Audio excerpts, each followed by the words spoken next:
Hi, thanks for joining in. My name is Basha and welcome to my channel. Today, I would like to talk about top 5 easiest growing orchids in my collection. And I will start from BLC Copper Queen. This is in no particular order. Those orchids are all very easy to grow in my collection. So BLC, what's BLC? BLC is a cross between Brassolilia Cattleya Toshi Aoki and Brassolilia Richard Muller. This is a remake of an excellent cross made in 1990s. And indeed, it is an excellent specimen. I have imported this orchid about 8 years ago from Thailand, and it did not skip a bit. It's been growing ever since. I have divided it now. I have reduced the amount of pseudobulbs, and it's still, I've repotted it in the middle of the winter, and it's still growing. So it produces one pseudobulb a year, and from that pseudobulb, it produces flowers. And since I've had it for all those 8 years, it did not skip the flowering. It hasn't got preference as to where is it gonna be growing. So it grew on my windowsill in my bathroom, it grew in my dining room, it grew in my living room, it grew in my grow tent when I had a grow tent, and now it's growing in my kitchen windowsill. It's not fussy about humidity either, because obviously in those different places that used to grow, it had different humidity. Still puts out regularly one pseudobulb a year, and from that pseudobulb it creates the most beautiful flowers you have ever seen. The flowers are big and they do change the color in a true Richard Muller fashion. So they come out very rich, kind of reddish, strong kind of maroon color, and then that color slowly fade into copper orangey, coppery yellow. So it hasn't got a scent, hasn't got any fragrance, but nevertheless it's a very, very reliable orchid. So if you do want a Cattleya type orchid that will flower for you every single year, and that it's not taking much an effort in terms of care, I highly recommend BLC Copper Queen. Now, next orchid is Vanda constylis Pinky Red, and that is a cross between Constylis gigantea Dark Red and Neophoenicia fulcata.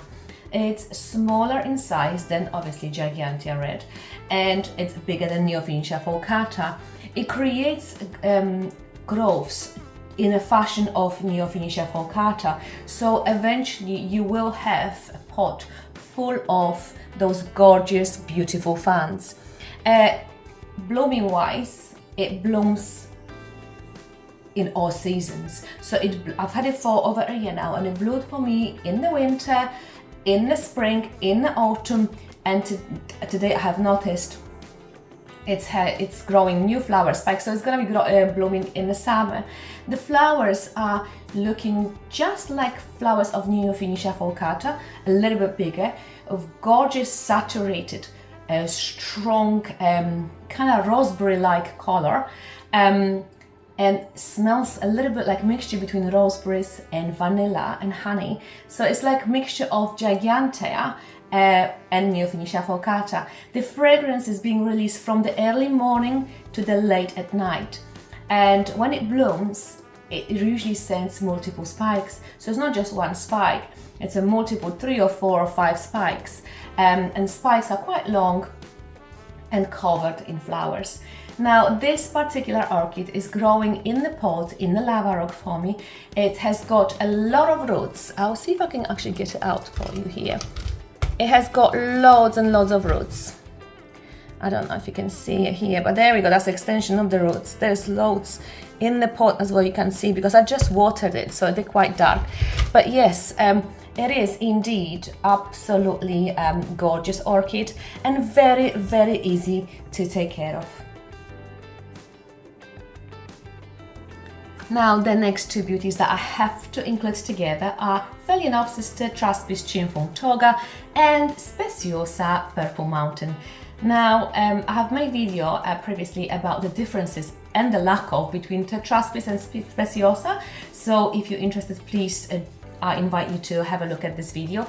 Now, I'm not going to discuss this in this video. However, I wanted to include them together because I've had them delivered at the same time, the same day, and they've been flowering regularly for me. So if I've got a Tetraspis which is on the left in flower, I'm sure that Speciosa Purple Mountain, which is on the right, will be in flower too. So it's as if they communicate between each other. They're very easy to grow. They're quite thirsty though, orchids, I have to say. So I have to water them a little bit more than normal phalaenopsis. But they are flowering for me. I think this is the third or fourth flowering now, and they flower. I don't think they care about the seasons really, because they've been flowering for me in the winter and in the spring, and now we've got a summer and they're flowering again, and they're both flowering, funnily enough, at the same time. Now they are living in my kitchen, so the humidity goes up and down depending what I'm doing in the kitchen. The temperature also is not the same, because sometimes I've got back door open and it gets a little bit cooler in the kitchen, sometimes it gets a bit warmer. This orchid doesn't mind at all. It likes stronger light, but I don't think it minds being in a lower light either. So it is a gorgeous, or they're both gorgeous orchids to have in your collection. So I highly recommend adding those if you get a chance. Another beauty I have got here, and it's just opening its flowers, is Oncidium honeybee. And again, this is a warm growing Oncidium. It doesn't mind the season, because it did flower for me in the winter, and now it's the summer, flowering in the summer. It doesn't mind the seasons at all. It grows pseudobulbs very, very easily. It is, again, quite thirsty orchid, so it likes a little bit of extra water. What I like by this orchid in particular are those buds. Look at those. They look like little leopard skin. Very spotted. Very attractive flowers. They're not scented though, but they are quite big for Oncidium type. And also, like I said, it's a very, very easy orchids to grow.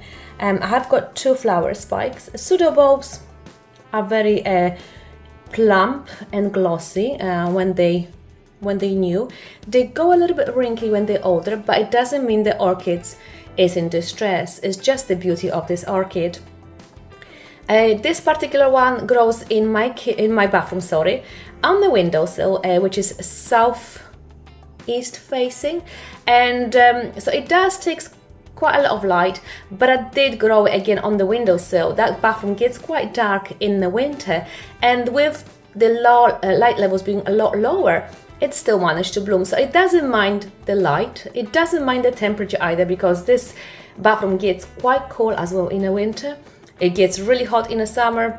It doesn't look like it's bothered by the temperature fluctuations. It doesn't look like it's bothered about the humidity. So it's a perfect orchid to grow on the windowsill. And the last orchid that I would like to present to you in this video, it's a mouthful. It's Oncidium siku Marguerite Chia Sea Yearning.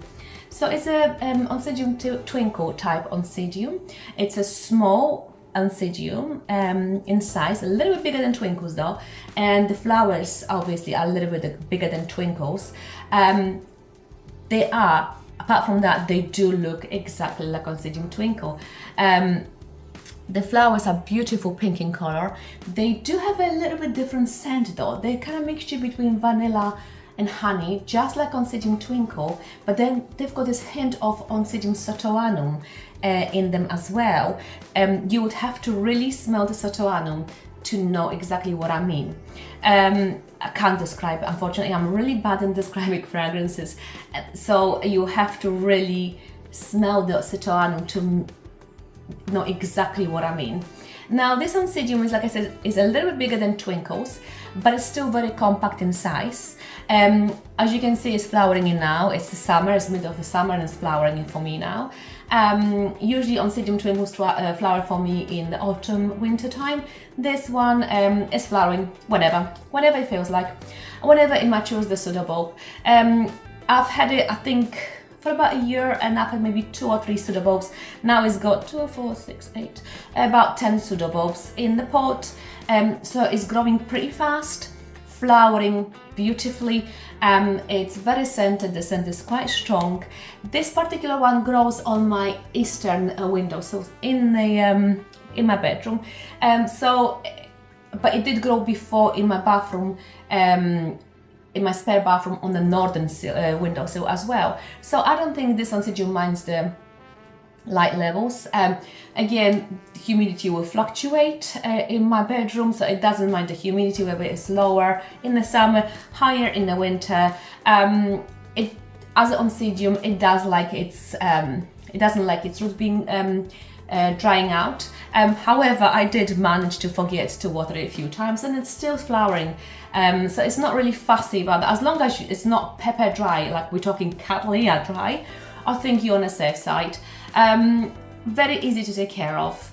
And I highly recommend having this one in collection just for the beauty of the blooms and the beautiful fragrance.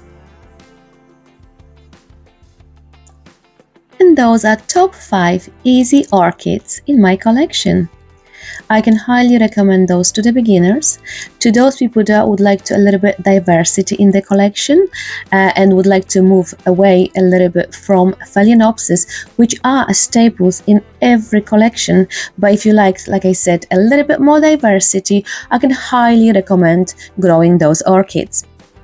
Thank you very much for watching. I will see you in my next video. Bye!